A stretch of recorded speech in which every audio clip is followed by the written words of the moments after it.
back on, she spent the later part of the morning working on the scrapbook project while watching The Price is Right with the volume most of the way down so as not to wake her sleeping father. She liked The Price is Right. It reminded her of days she'd spend home from school when she'd pretend she was sick. Plus, Caitlin was a huge fan because her mother had been on the show a few years ago. And Caitlin never got bored of telling the story. A lot of contestants liked wearing custom-designed t-shirts that said how much they loved the show. So Caitlin had decided to make a shirt up for her mother so she could have a better chance of being called up. She'd bought a package of iron-on letters and made her mother a shirt that said, I'm Bob Barker's bitch. But her mother didn't wear it. Sometimes, for no real reason, Caitlin would wear the t-shirt out. Once she even wore it to school, but got sent back home to change. This thought started to get her a little sad. Caitlin hadn't called her back yet, and it had been over 12 hours. She'd been doing that to Zoe more and more lately, returning one phone call almost immediately, but blowing off the next one entirely.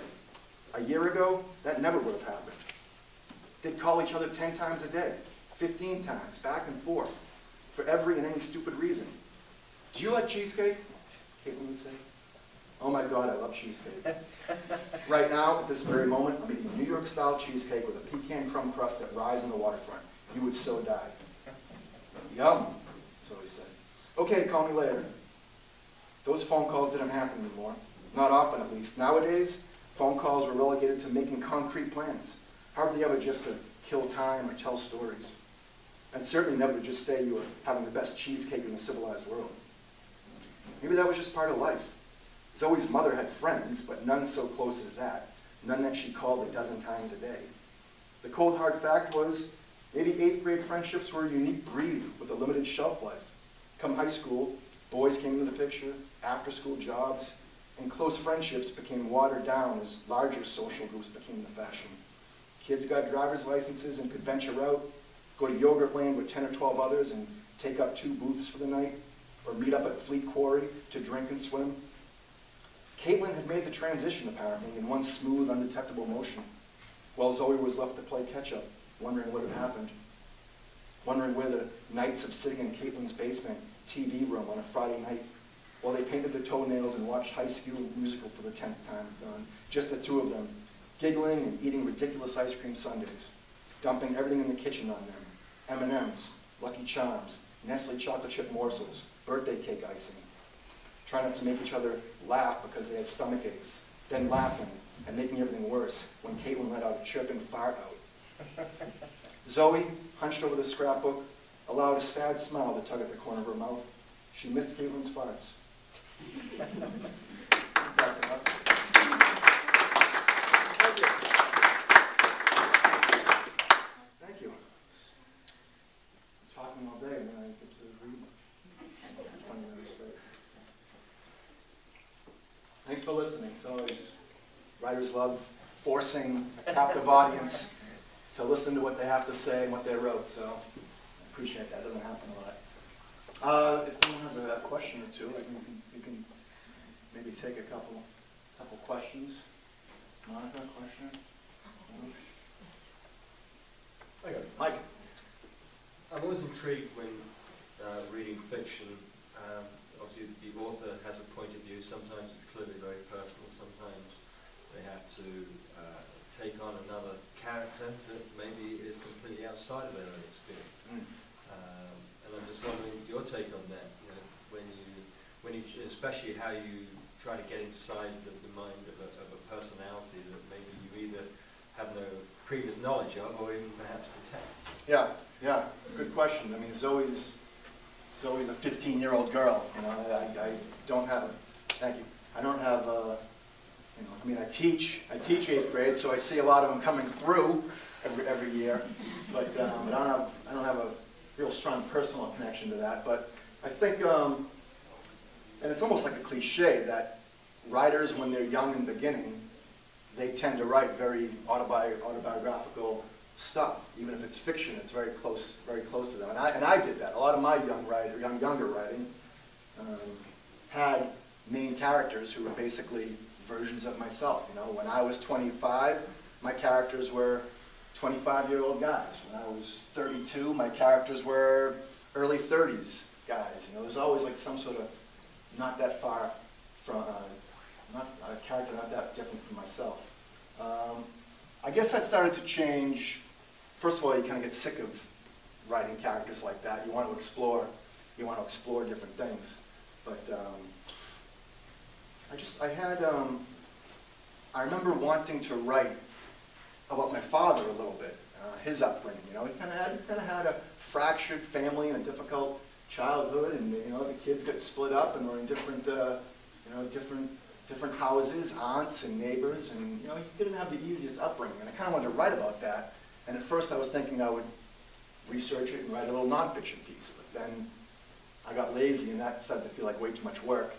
So I decided maybe I can write a fictional story like that. But I didn't really feel like you know, valid enough to be able to do that. You know, my parents are together. I feel like I had a normal enough upbringing, so I felt like, oh, how can I write? How can I pretend to know what that's like?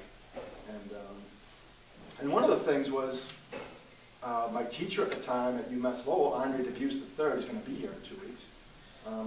I asked him that question because he had written House of Sand and Fog, and he had an Iraqi general, and he had a female main character with a lot of personal issues. So I asked him, you know, how do you do that? How do you get inside these characters that are so different from yourself? And he had said, you know, there's an old saying, you know, write what you know, write what you know. And he says, it actually should probably be write what you want to know. And I kind of took that as, you know, whatever you're curious about, find a way, find an avenue to get into that, to relate to that. So, you know, that was kind of my first aha moment, or light bulb, where I thought, well, maybe I can just sort of, you know, ask questions and talk to people and find out, you know, what they thought and how they reacted, and then fill in the gaps. Fill in the gaps with my own, you know, I don't know, humanity, I guess. You know, maybe I can't relate to Zoe as a 15-year-old, you know, with parents on different sides of the country, but I can certainly relate to, you know, her confusion, you know, her loneliness, you know, her longing to connect to somebody. I mean, I think, you know, we can all relate to that. So you just got to find that little avenue of connection, I guess, and you know, make it believable. You know, we all kind of have that, you know, those connections in common, no matter how different we are, I guess. And I guess as a writer, it's your job to find those connections. Thanks for the question. I have a question. Yeah, the tattoo, what about tattoos that became the symbol for your character? I think it was because I was always too scared to get a tattoo. It's not something I would ever do. It always scared me, even when I pretended to think about it. You know, I might get a tattoo someday, and then of course I'm way too chicken and way too much of a commitment folk to ever permanently get a tattoo.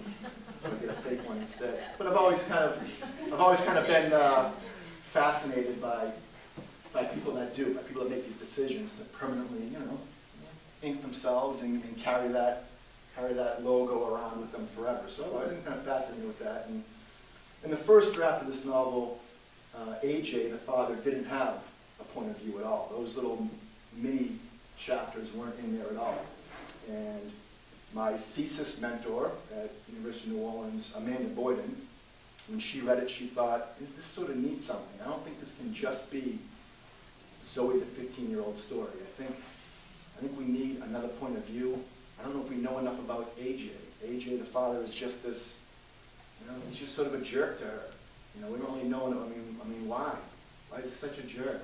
So I kind of, in the revisions, I took her advice and thought, I need to get his story in here, his background in here, and just, I don't know, almost as a device, I just kind of thought, you know, if he's loaded in tattoos, you know, what are the stories behind those tattoos? If these little mini chapters each flash back to the time of him getting that tattoo, what's the story, what's going on in his life that's making him get that tattoo? And that way we can get his point of view in there and make him more of a person, I suppose, somebody we can I don't know if we can empathize with, maybe a little bit. You know, that was just, so a device more than anything, I suppose. You know? Thank you. Essa? Not the question I was going to ask, actually, but you just brought it up. How many revisions did you make of the book? How many times did you rewrite it?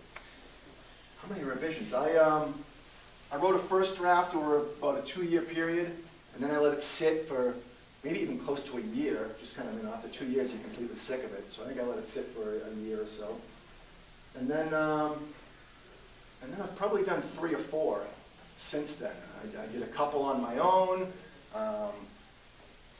You know, I'd have somebody at work. Patty Cohen read it at work. She might have been one of the first people to read it and give me some feedback on it.